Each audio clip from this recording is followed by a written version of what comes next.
Salute family, welcome back to my channel. I am King Z Ashe Jr. And I wanted to bring y'all a video here to talk about the scripture here, Psalms 141 verse 9 and 10. And just to give y'all some insight on Psalms, the whole book of Psalms, this is King David. The whole book of Psalms is basically songs from King David, psalms and melodies, a lot of his melody and music. Psalms is a lot of King David, a lot of his prayers to God the Father, a lot of his songs to the Father, a lot of his melodies.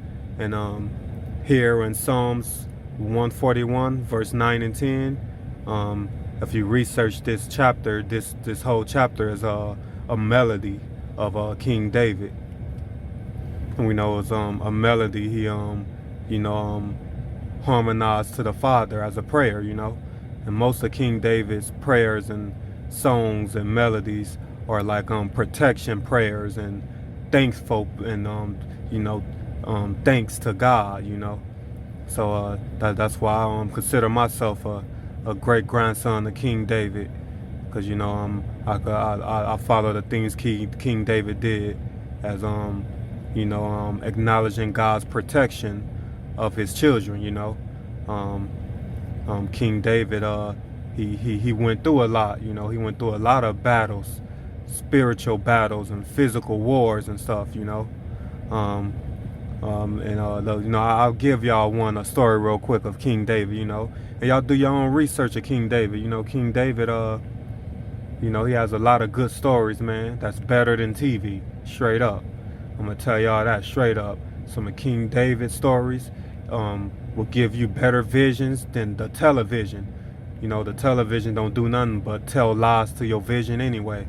And our scriptures, these prophets, their lives and the visions they went through is our real visions. They are our ancestors, Like I say, King David is a great-great-grandfather of mine.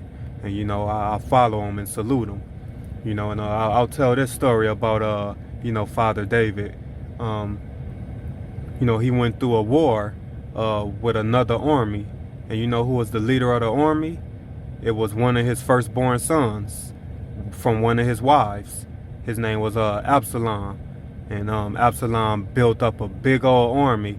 And he got so big to where he went against his dad, who was King David.